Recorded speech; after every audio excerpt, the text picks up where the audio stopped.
Hey guys, GoJ51 here with a follow-up video to the Godzilla 98 review with the likes and dislikes.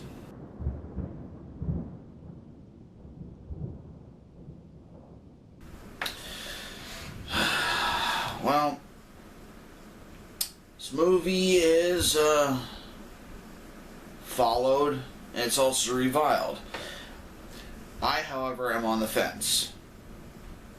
Let's just dig in. First off, let's go into the likes. Start this thing off with a positive note, so we're not yelling and throwing angry slurs at each other, if there are any. Okay, first off with the likes. The work involved with this film. Beautiful stuff. I love the sets. I love the props they use, the animatronic Zillas that they actually did use in the film. Both the miniatures and the full-scale ones. Great stuff. Okay, a lot of work went into this film. Good job. I'll give them good work. The original soundtrack to the film. Yes, where, it's strings and violins, instrumental stuff. I like that, especially for a Godzilla film. What kind of ruins Godzilla films is when you try to add words to main anthems or main songs that are in the film. It feels like they're trying to peddle something to you when it comes to soundtracks, say with Puff Daddy and Wallflowers and Jamiroquai, stuff like that. Original soundtrack. If you can find it, get it. There's probably a collection of it somewhere. So, yeah, go for that. Next up, we have the action sequences. When Zilla is stomping around at night and pseudo-battling the military, it looks really good. It's filmed very well. Especially the night covering up flaws that CGI used to have back in the 90s.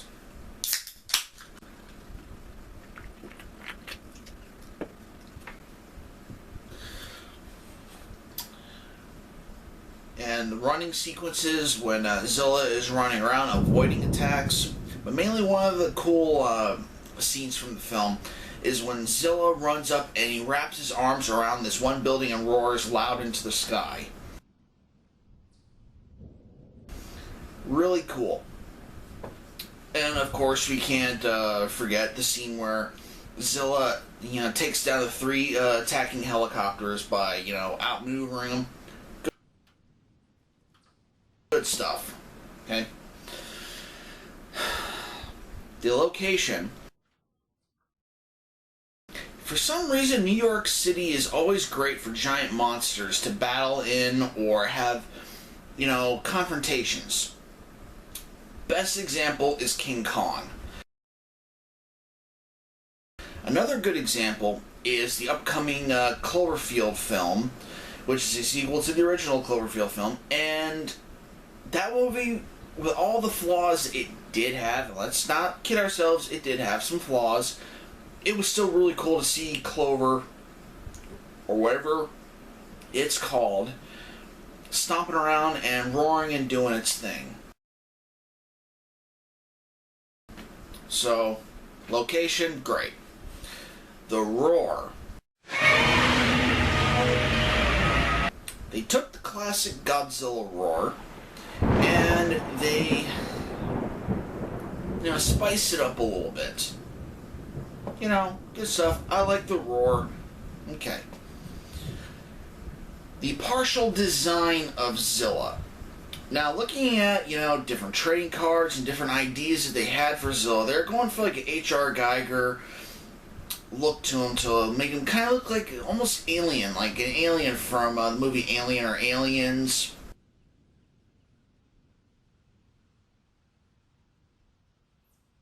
Or Xenomorph, whatever you want to call it. They're kind of going for that. And at first it didn't look too bad. But what it started really falling apart was, the being hunched over, the overly skinny, and taking on too many dinosaur attributes. See, Godzilla is a mutation. Okay, now this Godzilla, or Zilla as I'll call it, is based on an iguana. And it grows and starts acting like a dinosaur.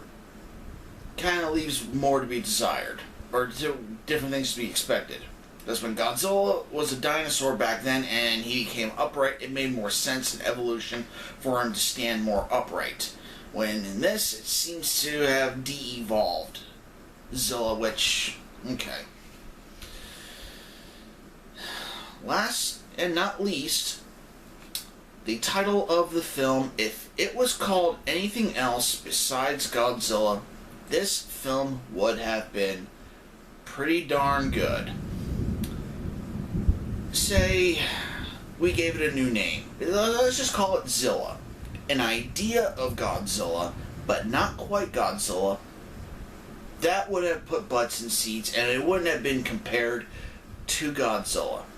But they felt that they needed to squeeze a couple more pennies out, squeeze a couple more dollars out, and we got all of the negativity that was. If this was called anything else, this movie would have been fine. But they had called it Godzilla. Which brings us to the dislikes.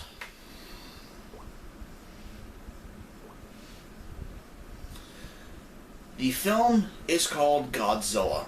And as a Godzilla film, it fails. On many fronts. Okay. Number one. Well, this isn't really in any order, but first thing, the acting by the human characters. With the exception of Jean Reno, the human characters are just not likable in this movie. At least I don't like them. You got Matthew Broderick as our lead. Maybe he was good in Ferris Bueller's Day Off. Maybe he was good in other things, but in this, he's just bad. I'll take him in The Producers over this. And that movie's been beaten to a bloody pulp. So, there's that. There's the girlfriend, Audrey. What is she doing? I know you want to grab your life and you want to take it by the reins. You want to be strong and, move forward, but, you're breaking the law the way that you are. It's only a temporary thing. Just for the story, lack thereof, okay, but overall, just bad. The French Secret Servants with Jean Reno's character, Philippe, they were okay. But, the whole chewing gum thing and acting like Elvis, that would not fly in any military anywhere on the planet, okay? Try that. I dare someone to try that. Go into the military, chew gum in front of your superior officer, see what happens, okay? You're not going to like it. Okay, Hank Azaria's character, Animal, just couldn't get with it. Maybe it's a cultural thing for people from New York. I guess I'm not from New York. I don't really get it. I just didn't like it. Okay. The main annoying guy from the news. Forget his name. Oh, Mr. Kamen or whatever. Just annoying. Just so much annoyance. There's only one good human actor in this entire film, and that's not very good for a Godzilla film. Okay, and that's what this movie's trying to be pushed as, a Godzilla film.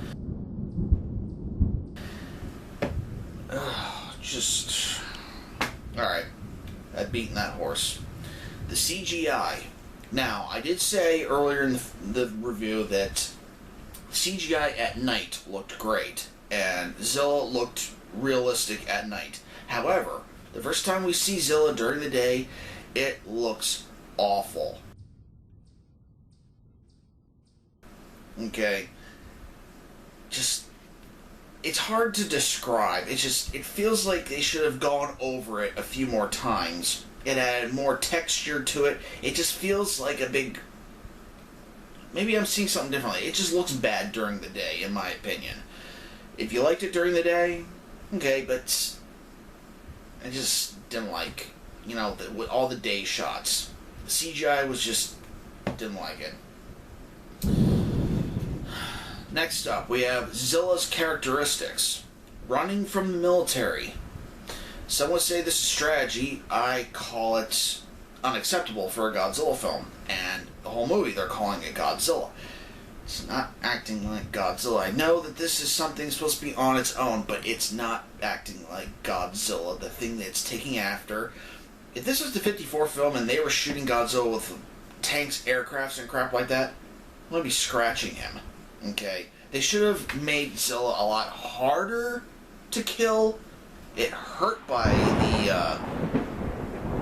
the shells and all that other stuff, but have Zilla get angry and start ripping tanks apart, and throwing chunks of building at things. If you're not going to we'll get into that next part, but, just have him swinging his tail, knocking helicopters out of the sky, leading them into traps, just, no.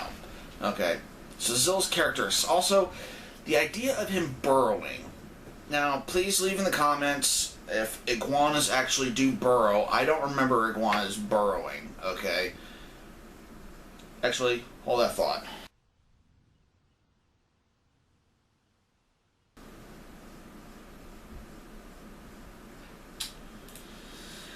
A simple yes or a no would have been better, but...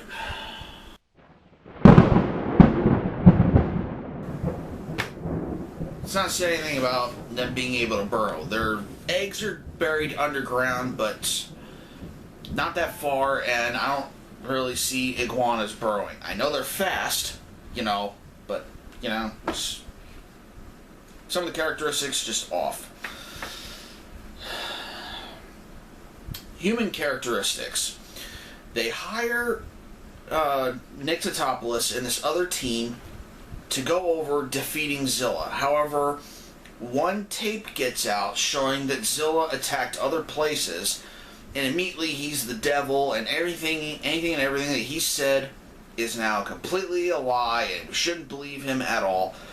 Yet we have a 200-foot radioactive monster running around the city. It's like, can't there be any possibility of what he's saying is true? So immediately the entire military, some of the other people, just seem like the only people that believe him are, outsiders and the French team. It's just... Also, Roger Ebert and the Siskel and Ebert knockoffs. Just sour grapes for that. Sorry. Oh, here's a big one. The baby Zillas and the sequence that follows. When they hatch and they're running around, first off, the puppets don't look very frightening or very threatening. I know, saying that, and then you look at, Baby Godzilla from Mechagodzilla 93. Yeah, okay, that wasn't meant to be terrifying. These things are meant to be, scary at least, be imposing. And they're not. Then you see the CG that was used, and they look just as bad as the daytime Zilla.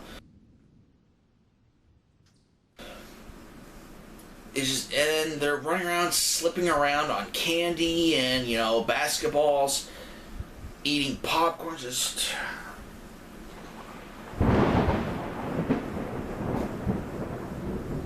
The entire sequence was just dumb. And the thing about Madison Square Gardens is there was a big hole in the ground when they went to blow it up as well. Why didn't the baby Zillas, go into the cave and see all the fish down there? There could have been more of them that survived. That could have been a potential thing as well. But I guess by that time they were trying to wrap up the story, so, Alright, Zilla being dead. Okay, killing Zilla in the film was a bold move and a move that I don't think they should have done. Originally in this film, they had an idea of Zilla fighting this griffin monster, which would have been harder to explain where this griffin monster came from, since they're trying to be a little more realistic, with the source material, but it's Godzilla. You're supposed to have fun with this. You don't have to make everything very realistic, okay? Even in Godzilla, they made up, pseudoscience to defeat Godzilla in the end. You can stretch the boundaries, okay? That's the thing about all these kaiju films. It's about stretching boundaries and presenting real stuff and preposterous stuff and blending them together. That's the fun of these films. That's why there's so many fans and why so many of us are passionate. Just, killing off Zilla. I mean, yeah, we got Cyberzilla in the animated series afterwards, but, I didn't see those episodes when they first aired. Okay, Fox Kids had a tendency of not showing all the episodes. I set my VCR, I'd, wake up, and the episode wouldn't record. Instead, it was something else. I forget what show it would record, and I set it for the right time. Used to get TV guides at that time, and it did say it was supposed to come on at that time. Nothing. So, yeah.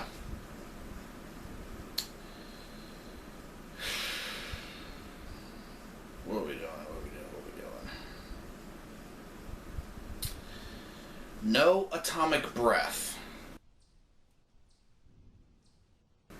This is a huge one. I know some people are sick of hearing about this, probably. The people who made this film are probably sick of hearing about this. But when you make up the excuse that it doesn't make sense that Godzilla breathes fire, you're missing the point. This is science fiction fantasy. To say that is, it doesn't make any sense why the aliens from Independence Day all die because the mothership is taken out. That makes no sense. These things can't operate on their own, ever. And we're getting a sequel. What are they going to do? Are they going to do the same thing in that movie? They're just going to fly up to the mothership and then sort of cold into it, and then bam, it be done? So, don't. Just don't. Zilla having his atomic breath is, like I said in the animated series review, it's like Superman in his cape, Batman in the Batmobile, Goku with Kamehameha. Without these things, you're taking away from the character. And when you're trying to build up a franchise, which they obviously had the idea of doing, because when Zilla died at the end, they had the baby Zilla. Obviously, they were expecting a sequel. They were expecting to make a sequel. And they were just shut down right there and then. You can't take away things from the character. You have to keep those core elements there and then change things probably in the sequel. Get crazier in the sequel. I mean, get crazier with the first one, but crazier with the sequel. But, too safe, I guess. Lastly, not Godzilla, but called Godzilla. This is a Godzilla film, but it's not a Godzilla film. We get the city, we get the monsters, we get the stomping, we get the roaring. However, when it comes down to crunch time, they have this monster running for its life, hiding in certain spots, yes, outmaneuvering military parts, but that's not what Godzilla was supposed to do. Now, I am a guy who enjoys, changes to the source material. There's nothing wrong with changing the source material. Everything needs to evolve. But in this case, when you're trying to rebuild something that is clearly, established, rolling the dice, and it came up snake eyes for you guys. Should have kept things more close to the source material. You would have had an easier time with the film. Things would have been a lot more epic and got a lot more people talking. After the submarine scene, I was kind of bored. We got to the baby scene, the movie, really jumped the shark and really started dying for a lot of fans, me included. And I leave this video by saying one final thing before I go and take a rest, because this film is just when this film came out, let me first off say, if this film was called anything but Godzilla, it would have been fine. But since it had the moniker of Godzilla, that's where this movie fails. And that's why it fails. And why I won't change my mind on it. I've seen this film over 10 times. I know it forward to back just about. You know, I'm trying to push it for my mind because it leaves me ill inside. So I know what I'm talking about when it comes to this film. Now, I don't know exactly everything that happened behind the scenes. It doesn't matter. I'm judging the film on what they turned in, and what they turned in is...